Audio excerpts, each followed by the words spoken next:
Selamat datang di Besti Movies, apa kabar kalian semua? Semoga selalu baik-baik saja. Di episode kali ini, Mimin akan menceritakan sebuah film yang berjudul Cat. Film ini dirilis pada tahun 2021.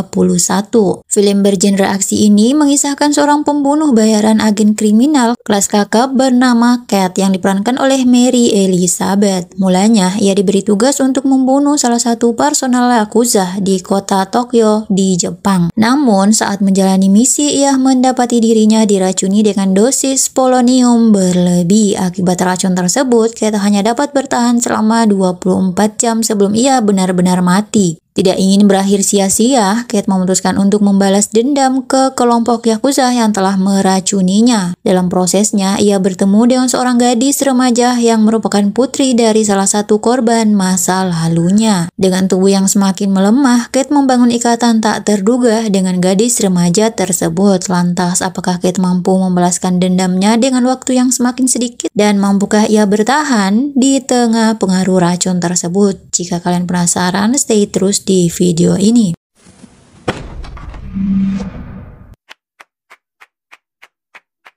Film ini diawali di sebuah negara Jepang, tepatnya di kota Osaka. Terlihat seorang sniper cantik bernama Cat. Ia ditugaskan untuk membunuh seorang Yakuza. Setelah diberi arahan oleh Ferik atau bosnya, ia pun langsung bergegas menjalankan aksinya dan berhasil membunuh beberapa anak buah bos Yakuza yang berjaga di sana. Kemudian ia naik di atas bangunan untuk membidik targetnya. Sementara targetnya baru tiba, ia bersama dengan seorang bocah perempuan. Awalnya Cat ragu, namun ia didesak oleh Ferik untuk menembaknya sekarang juga. Sontak saja bocah itu histeris dan meminta tolong kepada Kijima, bos Yakuza yang ada di sebuah mobil, tapi bukannya menolong, ia malah meninggalkannya. 10 bulan kemudian di Tokyo, terlihat Cat yang berniat pensiun karena ingin menjalani kehidupan normal seperti layaknya banyak orang. Dan dia juga masih merasa bersalah atas kejadian di Osaka saat itu. Sebelum pensiun, Cat diberi satu misi lagi, yaitu untuk membunuh Kijima, bos Yakuza. Tanpa pikir panjang lagi, Cat pun langsung setuju. Saat malam hari, di bar, Cat dihampiri oleh seorang pria bernama Stephen dan mengajaknya basa-basi. Saat di kamar hotel, Cat tidak sengaja melihat alamat Stephen di KTP di dalam dompetnya. Tidak lama setelah itu, ia mendapat info mengenai misi terakhirnya sebelum ia pensiun. Lalu Cat pergi meninggalkan Stephen dan meninggalkan sebuah botol wine yang sudah kosong. Sekarang Cat sudah berada di atas gedung dan bersiap akan melakukan aksinya. Targetnya kali ini adalah Kijima, bos Yakuza. Namun saat hendak menembak, ia merasakan sesuatu pada dirinya. Sehingga pada saat menembak tidak tepat sasaran dan hanya mengenai lengan Kijima saja. Sempat ia menembaknya lagi tetapi sia-sia. Kijima dan para anak buahnya berhasil melarikan diri.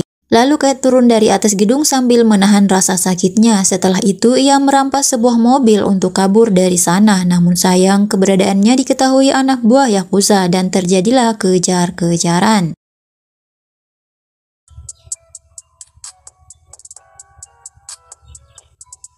Tetapi hal naas terjadi saat aksi kejar-kejaran penyakit Cat kambuh, sehingga membuatnya kecelakaan.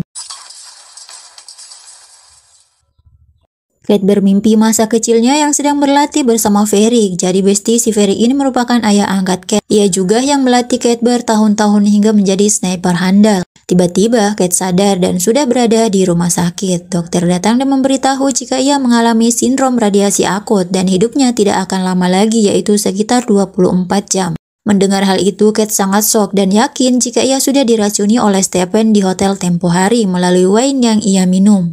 Selang beberapa menit kemudian, ia bergegas pergi dari sana dengan menyamar sebagai petugas rumah sakit dan sempat mengambil pistol seorang polisi saat menyelinap dan meminta obat stimulan pada dokter agar ia bisa bertahan dengan efek keracunannya.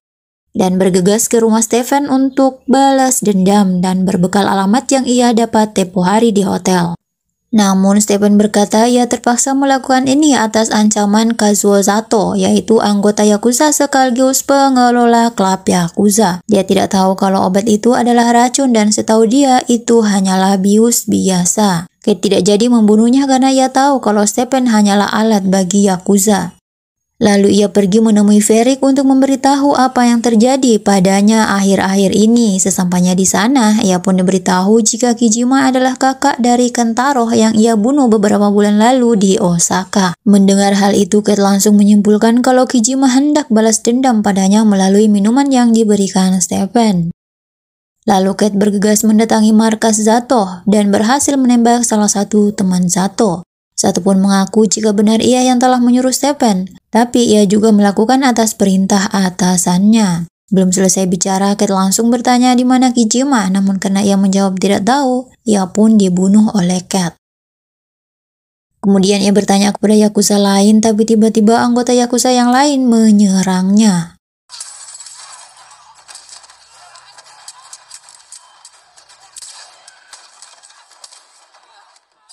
Sempat ia dijambak oleh Yakuza, namun karena keahlian bela dirinya, ia langsung menebas tangan Yakuza itu meski harus mengorbankan rambut cantiknya. Setelah bertarung cukup lama, Yakuza itu tersisa satu orang karena tidak ada pilihan lagi. Akhirnya ia memberitahu petunjuk untuk menemukan keponakan Kijima bernama Mbak Ani, yang pasti bisa membawanya menemui Kijima. Dengan berbekalkan informasi dari Yakuza tadi, ia langsung bergegas ke sebuah konser di mana di sana sudah ada Mbak Ani bersama pengawalnya. Saat melihat Mbak Ani kaget, ternyata Mbak Ani keponakan Kijima itu adalah bocah perempuan yang bersama ayahnya saat ditembak beberapa bulan yang lalu di Osaka. Tanpa pikir panjang lagi, Kate langsung menghajar semua pengawal Mbak Ani dan menculik Mbak Ani. Merasa dalam bahaya, Mbak Ani mencoba kabur, namun semua itu sia-sia karena Kate dengan mudah menangkapnya lagi. Kate menyuruh Mbak Ani untuk menelpon Kijima, namun Mbak Ani tidak punya nomor Kijima. Dia hanya bisa menelpon tangan kanan Kijima, yaitu Renzi. Saat Mbak Ani sedang berbicara dengan Renzi, Kate merebut teleponnya dan menyuruh Renzi datang bersama Kijima apabila Ani ingin selamat. Sementara di tempat lain, Renzi memerintah anak buahnya yang bernama Shinzo untuk menangani kasus ini. Kemudian Kate pergi ke apotik membeli beberapa perban dan obat untuk membalut lukanya. Selain luka tembak, tubuh Kate terlihat mulai memerah akibat racun yang sudah mulai menyebar. Setelah membalut lukanya, Kate mengikat Ani di kamar mandi lalu pergi menemui Yakuza. Sebelum menemui Renzi, Kate menyempatkan untuk makan untuk menambah tenaga. Tidak lama kemudian Shinzo dan anak buahnya datang, lalu Kate bertanya di mana Kijima, tapi Shinzo tidak mau menjawab sebelum ia memberitahu di mana keberadaan Ani. Akhirnya terjadilah baku tembak.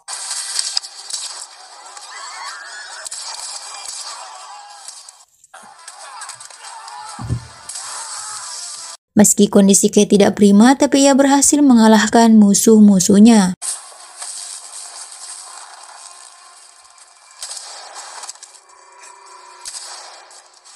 Sedangkan di tempat lain, Ani berhasil meloloskan diri. Di sana ia bertemu Shinzo.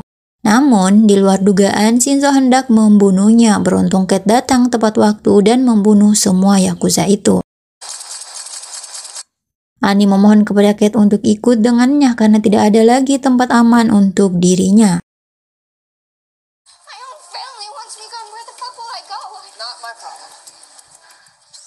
Ani yakin itu perbuatan pamannya sendiri yaitu Kijima, dan ia yakin ayahnya Kotaro juga dibunuh oleh pamannya sendiri demi suatu kepentingan. Sementara Kate masih merasa bersalah karena telah membunuh Kotaro, ayah Ani, namun ia belum siap memberitahu Ani saat ini.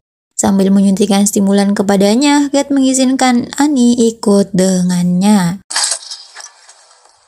Karena melihat pakaian Kate berlumuran darah, Ani memberinya pakaian baru. Lalu mereka istirahat sejenak sambil menyusun rencana selanjutnya. Mereka berencana akan pergi ke rumah kakak Renzi yang bernama Yojima. Mereka masuk dengan mudah karena Ani mempunyai akses masuk ke sana. Setelah Ani bertemu Yojima, ia memberitahunya bahwa ada orang yang ingin bertemu dengannya. Tidak lama setelah itu, Kate datang dan menanyakan keberadaan Renzi, namun tidak mendapatkan jawaban. Kate hendak menembaknya, namun sebelum menembaknya, Kate menyuruh Ani untuk menutup tirai, namun ia salah pencet sehingga ia memutar lagu cukup keras, sehingga membuat perhatian Kate teralihkan. Seketika, Yojima menyerangnya.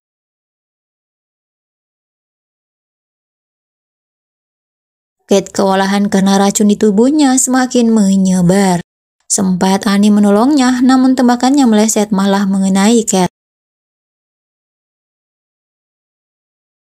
Saat Jojima hendak membunuh Cat, tiba-tiba Annie datang dan memukul kepalanya hingga terjatuh. Tidak sengaja Cat menemukan banyak senjata yang disembunyikan di pintu kulkas. Sementara Annie menemukan telepon Jojima yang terhubung dengan lokasi Renzi sehingga mereka dengan mudah melacak keberadaan Renzi. Mereka langsung bergegas saat Renzi dan anak buah Renzi hendak keluar. Roro menghadang mobilnya dan menghabisi anak buah.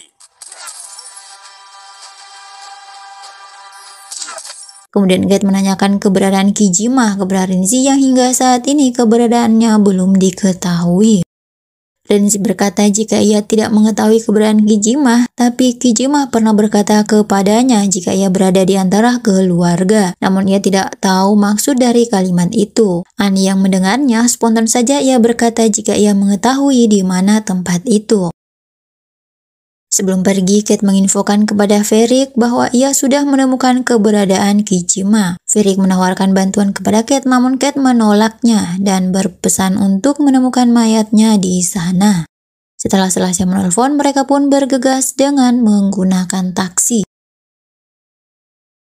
Sesampainya di sana, Cat melarang Annie masuk karena sangat berbahaya dan menyuruhnya untuk pergi dan menjalankan kehidupannya dengan baik semenjak kejadian itu. Annie awalnya merasa khawatir karena keadaan Cat yang semakin memburuk, namun akhirnya ia menuruti perkataan Cat. Baru beberapa langkah, penyakit Cat kambuh lagi. Akhirnya Cat menyuntikkan obat simulannya lagi sehingga hanya tersisa 1. Di dalam nampak Kijima seorang diri tanpa dikelilingi pengawalnya seperti biasa. Dan disinilah Kijima mengungkapkan semua kebenaran dan dia berkata jika dia tidak ada niat untuk bersembunyi karena adanya masalah keluarganya sehingga ia harus menyendiri. Masalah itu terletak pada Renzi yang haus kekuasaan. Dahulu Renzi tidak mempunyai posisi apapun saat Kotaro ayah Annie meninggal, ia menggantikan posisinya. Dan ternyata Renzi melakukan itu semua dibantu oleh pihak luar. Dan tidak lain adalah Ferik, dan itulah alasan kenapa Cat diminta untuk membunuh Kentaro, karena agar Renzi bisa mengambil alih posisi Kentaro sebagai penasehat pribadi Kijima. Kijima juga yakin Renzi juga berniat ingin merebut posisinya saat ini. Sedangkan di luar terlihat Ferik karena melihat Annie sendirian, akhirnya ia menghampirinya dan mengatakan semua kebenaran soal kematian ayahnya yang sudah dibunuh oleh Cat. Sementara di dalam, Kijima sama sekali tidak dendam kepada Cat karena telah membunuh adiknya dan dia merasa jika dialah yang salah karena lalai menjaga adiknya serta keponakannya Annie. Maka dari itu dia ingin menebus semua dosanya dan meminta Cat untuk membunuhnya dan tak lama kemudian terdengarlah suara tembakan. Sementara Annie yang sudah dihasut oleh Ferik hendak membunuh Cat. Cat berkata ia rela dibunuh tapi dia memohon agar Annie tidak ikut dengan Ferik. Dan dia yakin jika Ferik sudah merencanakan hal buruk. Namun Annie tidak mendengarkannya dan langsung menembaknya kemudian pergi bersama Ferik. Tapi alhamdulillah untunglah Cat ternyata masih hidup sama seperti Kijima. Dan ternyata Cat tidak membunuhnya dan mereka mulai bekerja sama untuk membongkar semua kebusukan Ferik dan Renzi. Dalam perjalanan, Kijima juga menjelaskan jika ia tidak pernah meracuni Cat ataupun menyuruh anak buahnya untuk meracuninya. Semua itu karena perbuatan Renzi. Sementara Ferik dan Annie sudah sampai di markas Renzi, ternyata Ferik membantu Renzi hanya ingin merebut posisi Kijima bos Yakuza. Annie yang mendengarnya pun merasa curiga. Tidak lama kemudian, Cat dan Kijima beserta anak buahnya datang, lalu terjadilah kontak senjata yang cukup lama. Ferik yang mengetahui hal ini tidak tinggal diam dan dia langsung mengirim pasukan khususnya. Karena serangan itu membuat anak buah Kijima banyak yang tewas, namun berbeda dengan Cat yang terus melancarkan serangannya. Hingga akhirnya Cat tersudut. Saat hendak ditembak, beruntung Kijima datang tepat waktu untuk menyelamatkannya. Lalu mereka kembali berpencar. Di sini Kijima menemukan Renzi, sementara Cat masih harus berhadapan dengan pasukan khusus yang dikirim Ferik. Sementara Kijima menantang Renzi untuk adu samurai jika ia menginginkan posisinya. Dengan sombongnya Renzi menerima tawaran itu sambil meremehkan Kijima.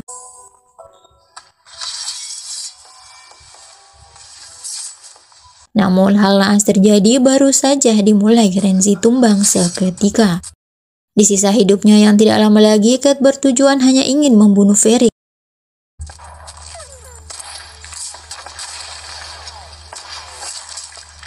Setelah cukup lama berhadapan dengan pasukan khusus itu, Kate akhirnya berhasil mengalahkan mereka semua. Lalu pergi menemui Varric di sebuah ruangan. Di sana mereka saling beradu bacot. Annie yang mendengar perbacotan mereka hanya bisa menyimpulkan jika Kate tidak bersalah dan Varric lah dalang dari semua ini. Kemudian Kate dan Varric saling menembak. Akhirnya Annie selamat sedangkan Varric sekarat. Dan sebelum meninggal, Varric sempat-sempatnya memuji Kate. Film ini ditutup dengan kematian Kate di pangkuan Annie.